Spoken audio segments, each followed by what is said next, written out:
The stories of Mahabharata, retold by Sudipta Bhaumik.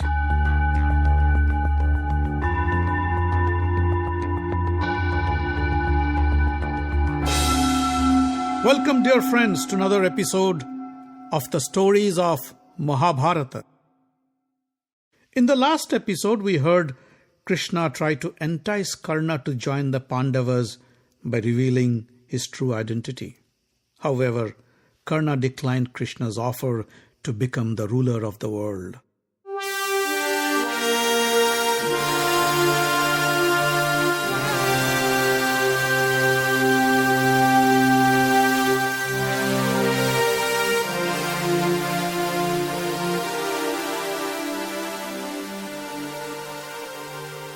After Krishna left, Vidur went to see Kunti.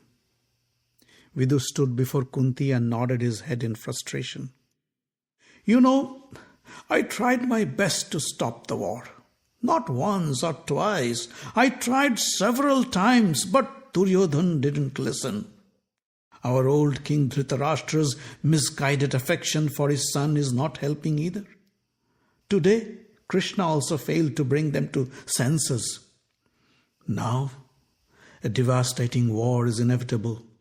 It is because of this foolish and stubborn attitude of the Kauravas, thousands will lose their lives. Kunti felt a sudden fear deep in her heart. She knew her sons, the Pandavas, are indomitable. But the Kauravas are Bhishma, Drona and Karna on their side, and these great warriors have the capability of destroying the Pandavas. Maybe Drona will be kind to his students and not be his fierce self against her sons. Maybe Bhishma too will go easy on his favorite grandchildren. But Karna has no such affection for the Pandavas. He is desperate to kill them. He can do anything to please Duryodhan. If only...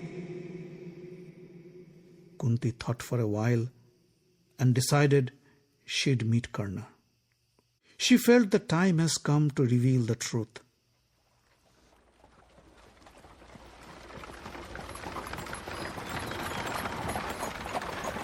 Next morning, Kunti went to the banks of the river Ganges, where Karna performed his daily worship of the sun god. Karna was standing knee-deep in the water, facing the rising sun. With his eyes closed and palms folded together, he prayed to his Lord. Kunti asked her charioteer to stop at a distance. She got off the chariot and walked towards Karna. Karna was deeply engrossed in his prayers and couldn't hear her footsteps. Kunti stood behind Karna and waited. Unlike the other days, today Karna was taking more time in his prayers. The impending war and the sudden revelation of his identity by Krishna was causing a storm in his mind. He wanted to calm his tormented soul. Maybe his father, the sun god, would show him the right path, he thought.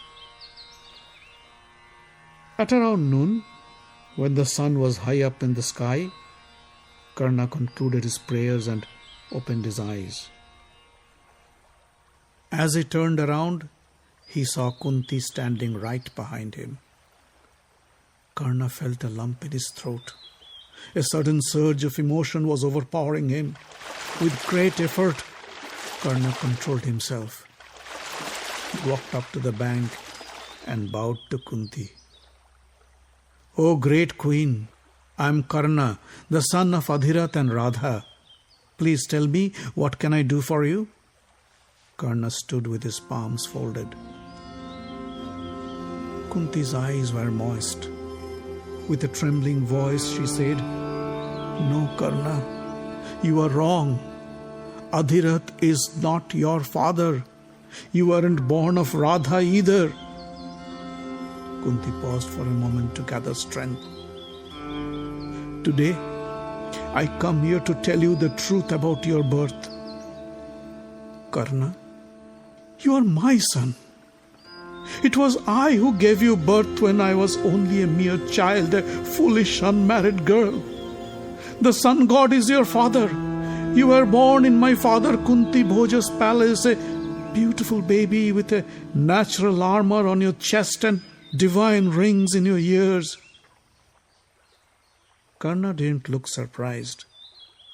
He wrapped a scarf around his chest and said, "Why do you tell this to me now?" "I want you to know who you are," said Kunti. "You are not the charioteer's son people think you to be. You have royal blood in your veins. You deserve to be the king." "I know who I am."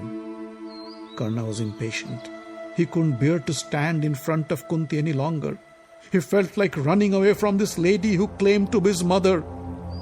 "Is there anything else I can do for you? I'm late and I should be back to the palace soon." "Listen to me, my son. Join hands with your brothers, the Pandavas." Kunti reached out to touch Karna. Karna moved away. "You are the older brother of Yudhishthir, Bhim, Arjun, Nakul and Sahadev. You six have the same blood in your veins, my blood. You shouldn't side with Duryodhan and fight against your brothers. Leave the Kauravas and together with your brothers win back what is rightfully yours, the throne of Hastinapur." Karna was speechless. Millions of thoughts raced through his mind. Here is Kunti, the queen mother of Yudhishthir, begging him to join the Pandavas. The other day, Krishna, Lord Vishnu reincarnate, was promising him the throne of Hastinapur. Why is all this happening now? All these years he has been worshipping the sun god, for he felt an unexplainable attraction to the Lord of the skies. He heard the voice of his Lord, the sun god, speak to him. "Kunti is speaking the truth. She is your mother and I am your father. Listen to Kunti. She means well for you. Leave Duryodhan and join the Pandavas, for that is the only way to bring about peace." Kunti was anxious. She asked, "My son, are you listening to me? Trust me. If you fulfill my request, you will be treated with respect, just as a Kshatriya king should be. Nobody would dare to humiliate you as the son of a charioteer." The final words of Kunti sparked a fire in Karna's heart. He opened his eyes and said, "My dear Queen Mother, I am not ashamed of my charioteer heritage. Adhirath and Radha gave me life. They brought me up while you abandoned me to die in the river. How could you expect me to leave them and join you? You deprived me of my Kshatriya heritage. You have done to me the worst crime one could ever do to their offspring. How could you be so cruel? And now you come and beg me to join your sons only to save them?" Kunti was in tears. "My son, trust me. I had no other option. It was foolish of me to use the power of the mantra without thinking of its consequences. I was only a child. Can't you forgive me for my sin?" Karna felt his heart melting. He felt like throwing himself at Kunti's feet and asked for her blessings. He stood quiet for a few moments and then said, "I hold no grudge against you. But try to understand, I cannot join the Pandavas." "Why not?" "Nobody knows that I am a brother of the Pandavas. If I join them now, people would think I am a coward. They would think I am scared of Arjun and trying to save my face. The sons of Dhritarashtra have always been kind to me. They respect me. They fulfill all my wishes, all my needs. I cannot forget that and abandon them when they need me the most. They have embarked upon this war only because I am on their side. I know what you say is for my good. But I am sorry. I cannot desert my friends. It's against my principle. Like any other soldier, I'll give your sons a good fight." Karna paused and looked at Kunti's disappointed eyes. As she slowly bowed her head down and prepared to leave, Karna said, "You know, nobody returns from me empty-handed. This is what I promise you. Although I am capable of killing all your sons, I'll not do so. I will only fight Arjun to death. In this battle, either he will survive or me. So whoever dies, he will still be the mother of 5 sons, your 5 Pandavas."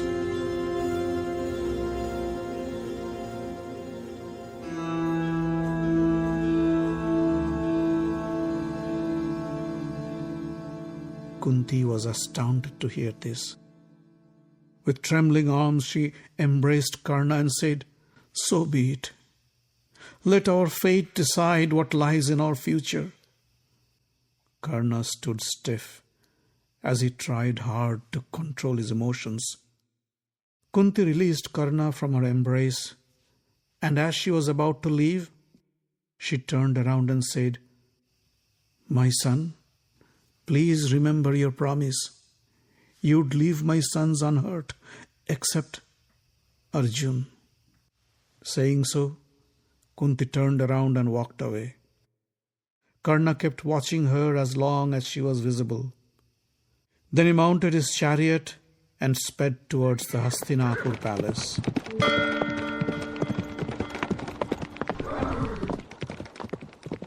In the meantime, in Upaplabhya, Krishna sat with the Pandava brothers and gave them the news of his failure to broker a peace deal.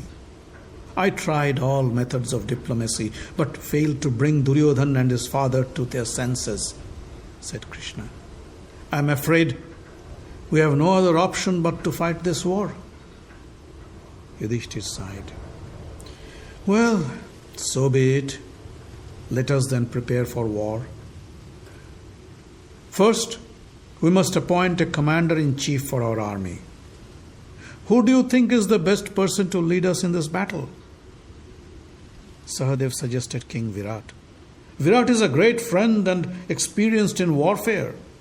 Nakul suggested Drupad.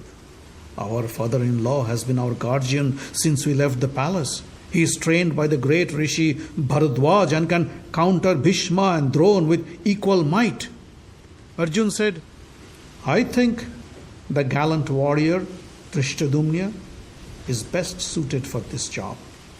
He was born of the sacrificial fire to destroy Drona and the Kauravas." He said, "I understand Shikhandi is destined to kill Bhishma. Let us make him the commander." Yudhishthir then turned to Krishna and said, "You are our chief advisor. Whom would you suggest?" Krishna looked at the brothers and said, "All the names you suggest are capable of leading your army.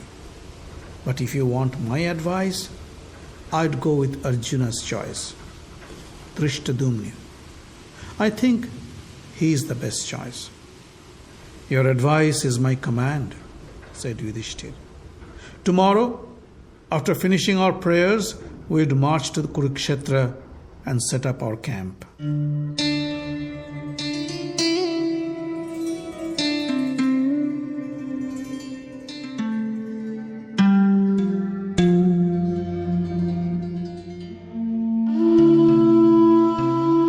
The next day, the Pandava army marched towards Kurukshetra battlefield. The rumble of the chariot wheels, the sound of the galloping horses, the trumpet of the elephants, and the war cries of the soldiers sent shivers down the spines of the villagers along the way. Thousands of cooks, servants, healers, and workers accompanied the army. Draupadi and the other ladies stayed back in Upaplabhya. After arriving in Kurukshetra, Yudhishthir searched for an appropriate place to set up his camp. Finally, he selected the plains next to the river Hiranvati that had enough trees, grass, wood, and easy access to supplies. He ordered his architects and workers to build the camps. Separate camps were built for the kings, warriors, and healers. The camps were equipped with armaments, food, drink, firewood, and other supplies. The Pandavas gradually settled down in the camps and engaged in developing war strategies. Balaram, the gallant brother of Krishna, arrived in the Pandava camp. Yudhishthira and his brothers greeted him with due respect and sat around him. Krishna was sitting next to Yudhishthira. Balaram looked at Krishna and said, "I know you have tried your best to prevent this war. I pray you all survive the war unscathed." Yudhishthira, I told Krishna, both the Kauravas and Pandavas are our relatives. He should not side only with you. He should also help the Kauravas. His love for Arjun made him support you with all his might. This is unfair, and I can't support Duryodhan and go against my brother Krishna either. Duryodhan and Bhim are my students, and I love them both. So I have decided not to support either parties and recuse myself from this war. Balaram stood up and left the camp. Next came King Rukmi from the southern countries with his huge army. Rukmi is a gallant warrior himself and possessed several powerful weapons. He stood in front of the Pandava brothers and said, "Arjun, if you are afraid of Duryodhan's might, let me help you. Alone I can fight the Kauravas and kill them all. Bhishma, Drona, Karna and others. Nobody can defeat me. You can stay safe in your camp and I will take care of your enemies." Arjun felt insulted. He stood up and said, "What makes you think I am afraid? The great King Pandu is my father. Drona is my teacher. Krishna is my friend, and I have my Gandiva. How can I be afraid?" "You talk about help? Who helped me when I fought the Gandharvas, the Nibat Kapachas, or the Kauravas in Virat? The gods bless me with divine weapons. I am not afraid of anybody. You are welcome to join us if you want, but I don't need your help." Arjun's words hurt Rukmi's ego. He left the Pandava camp and went to Duryodhan and offered to help. But Rukmi's arrogance was too much for Duryodhan to accept either. He too turned down Rukmi. Rukmi went back with his huge army.